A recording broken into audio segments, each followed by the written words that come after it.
Я уверен, что абсолютно каждый геймер хотя бы раз пробовал гоночные видеоигры. Кто-то моментально подсаживался на иглу быстрой скорости, кому-то требовалось время, чтобы найти что-то свое, а кто-то лишь изредка заходит в какую-нибудь условную форзу проверить своего железного коня. Но все играют в гонки. Одни, потому что в играх можно управлять автомобилями, которые они не могут позволить себе в реальной жизни. Кто-то садится за виртуальную баранку, потому что в игре дозволено делать больше, чем в нашей жизни. К сожалению, есть и такие, кто по определенным причинам просто не имеет возможности сесть за руль. Корни пользовательской любви к различным симуляторам и аркадным гонкам исходят от совершенно разных факторов. Но главное, мы все любим поиграть в гонки. И если ты смотришь этот ролик, значит пришло время вспомнить некоторые гонки из моего списка детства.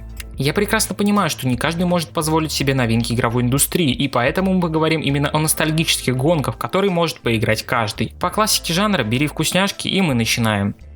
Блюр. Размытие, размывание, помутнение, короче, какая-то мутная муть. И как еще только не издевались над переводом названия данной аркадной гонки. Назвать Блюр плохим у меня язык не поворачивается, но признаю сразу, и лучшей бы я ее далеко не назвал. Это типичная гонка на пару вечеров для игры в компании друзей или для одиночного прохождения. Фишкой игры является система пауэр-апов, с помощью которой в ходе гонки ты должен уничтожать своих соперников, причем гонять приходится на настоящих лицензированных автомобилях. Игрокам понравилась именно эта возможность уничтожить оппонента на автомобиле, которые можно встретить в реальной жизни. Однако просто гонять может быстро надоесть, поэтому в игре было неплохое разнообразие режимов, которое позволяло провести больше времени в игре. Также гонкам сподвигали какие-никакие, но боссы на уникальных автомобилях, которые мотивировали двигаться вперед. Что определенно точно я могу похвалить, так это музыку, которая подобрана просто идеально. В общем, Блюр можно охарактеризовать как простенькую игру, которую, несмотря на все недостатки, многие любят. Кто знает, вдруг полюбишь и ты. Жаль, что игра так и не получила своего продолжения, которое находилось в разработке. Кстати, ролик об этом есть на канале, ссылка в описании. В 2007 году студия Codemasters, являющаяся легендой в мире игровых гонок, выпустила новую игру в серии Colin McRae Rally с подзаголовком Dirt. Однако в народе игра более известна как просто Colin McRae Dirt. К сожалению, через несколько месяцев после выхода игры Colin McRae, гонщик, в честь которого ее и назвали, погиб в результате крушения вертолета, на борту которого он и находился. Codemasters решили не прерывать серию, однако имя гонщика из заголовка все-таки убрали. Может из-за уважения, а может семья гонщика была против. Так или иначе, теперь подзаголовок Dirt стал новым названием серии. И спустя 2 года свет увидела Dirt 2. Для многих, в том числе и для разработчиков, данная игра стала данью уважению пилотам. Для этой игры они постарались на славу, да так, что Dirt 2 до сих пор единогласно является лучшей в серии. Да, физику в игре сделали чуть более аркадной, чтобы новым игрокам было легче влиться в процесс. Однако, несмотря на это, управление авто по-прежнему оставалось все таким же приятным. Все автомобили отличаются друг от друга по различным параметрам, что определенно имеет свой вес в геймплейном плане. На релизе графика была просто пушкой. Как бы это странно ни звучало, всех завлекала именно грязь, размывающаяся по лобовому стеклу автомобиля. За этим было интересно наблюдать еще и от первого лица. Я уже молчу про разнообразие режимов, которое чуть ли не силой заставляло сидеть перед монитором. Повреждения тачек, в свою очередь, тоже никуда не ушли. Порой возникало ощущение, что гонка может закончиться от любого неудачного движения. Однако Codemasters знамениты не одной грязью. Есть еще одна не менее популярная и любимая франшиза, а именно Grid, которая на момент выхода носила название Race Driver Grid. О ней можно рассказывать очень долго, но чтобы не растягивать ролик, я постараюсь вкратце. Игра отлично балансирует на грани аркады с автосимуляторами. Физика автомобилей была великолепной, повреждения визуально красивые и по-настоящему проработанные. Также радовало, что повреждения не были чисто визуальными. Если ты ударишься или протаранишь соперника, есть огромный шанс, что твоей машине будет не очень хорошо. Grid позволяет посетить самые знаковые места гоночного мира. Чего уж там, здесь даже свой лиман есть, который длится реальные 24 минуты. 1 минута, 1 час. Логично,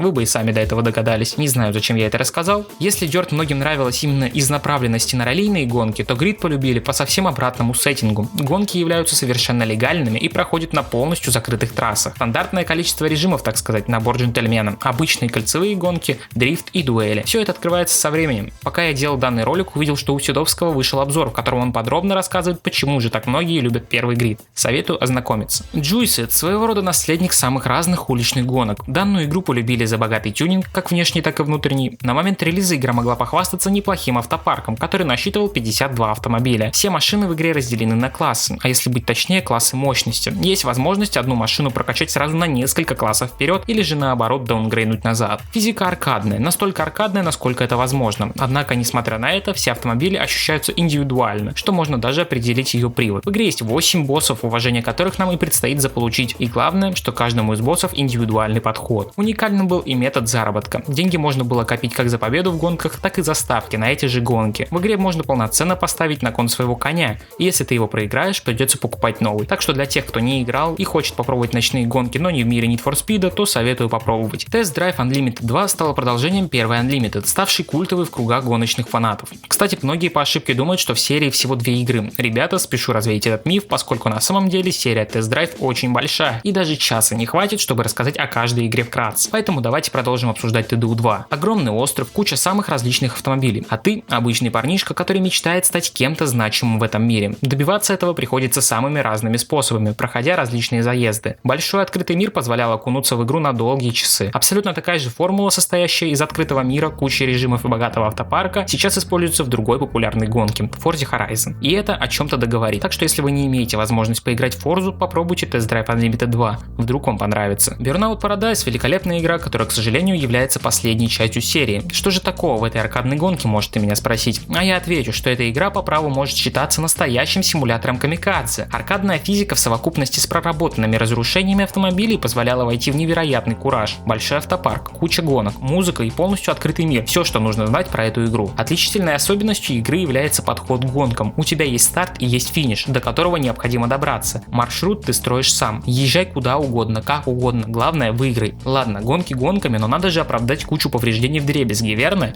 И все это оправдывалось специальным режимом, где на скорость необходимо разбивать автомобили соперников, но с этим нужно быть максимально осторожным, поскольку точно так же могут разбить и тебя. Также есть режим, где игрок выступает в роли жертвы. На хвосте висят черные броневики, которые всеми силами стараются не дать тебе добраться до финиша. Если вы никогда не играли в Burnout Paradise, то я настоятельно рекомендую исправить это. К тому же относительно недавно вышел ремастер, который подтянул разрешение и некоторые текстуры, но если у вас все-таки слабый ПК, то оригинал тоже можно найти на просторах интернета. И раз уже мы заговорили о повреждениях, то почему бы не продолжить сию тему, перейдя на Split Second. Главной фишкой игры являются ее трассы, которые представляют из себя различные промышленные объекты, изменяющие свое строение по ходу гонки. Также все локации наполнены различными ловушками, которые игрок может использовать против своих соперников. Взорвать корабль, грузовик, целое здание, накопил нужное количество энергии и в путь. Но не все так просто, ибо враги, так же как и игрок, могут использовать против него данные ловушки, поэтому необходимо глядеть в оба, гоняя рядом с опасными объектами. Здесь есть даже некое подобие сюжета, благодаря которому мы понимаем, что вся творящаяся в канале является частью какого-то странного ТВ-шоу, и каждая глава — это определенная серия. Графика в игре неплохая, и даже сейчас все эффекты выглядят неплохо. Если ты не играл в Split Second, то почему бы не попробовать прямо сейчас? Драйвер Сан-Франциско — удивительно приятная гонка, которая цепляет не только своей аркадной физикой, но и сюжетом про крутого копа-водилу, попавшего в ДТП. На первый взгляд все звучит очень заезженно, но когда игра раскручивается, ты понимаешь, что это одна из самых необычных автомобильных гонок, ибо у главного героя есть возможность на время переселяться в других водителей и использовать их транспортное средство в личных целях. С помощью своих новообретенных суперсил наш герой обязан помочь городу. Где-то он будет полицейским на Ford Crown Victoria, где-то дальнобойщиком, перевозящий опасный груз, а где-то стритрейсером, который участвует в гонках, чтобы оплатить учебу себе и своему младшему брату. Большой автопарк, приятная физика, фишка с суперспособностью и оригинальный сюжет. Совокупность данных факторов позволила игре покорить сердца миллионов игроков. Жаль, что Сан-Франциско является последней в серии, о продолжении которой Ubisoft нет ни слова до сих пор. Надеюсь, когда-нибудь драйвер снова сядет за руль. Ну и как многие думают, на канале, посвященном Need for Speed, без Need for Speed. Хоть канал и не посвящен Need for Speed, но все-таки. Most Wanted и Carbon. Я не зря взял сразу две эти игры. Первая цепляет погонями с копами, саундтреком. Вторая — тюнингом, захватом территории и дуэлями. И эти две игры связывает одно единое — общий сюжет. Именно поэтому я не могу разделить их в данном списке. Общий движок, офигенная музыка, автопарк — все это тащит игру наверх. Если любите тюнинг, уличные гонки и неплохой сюжет, то советую вам попробовать. Даже сейчас для многих эти игры самые любимые. Я отрицать не стану, они явно неплохие. А рассказывать о них я не вижу смысла, потому что все и так знают, что такое Need for Speed, все знают, что такое Most Wanted, Carbon, Underground и так далее.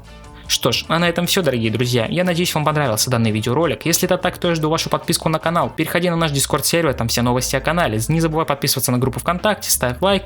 И также отдельное спасибо нашим спонсорам. Благодаря этим ребятам ролики выходят чаще и качественнее. Всем удачи и пока.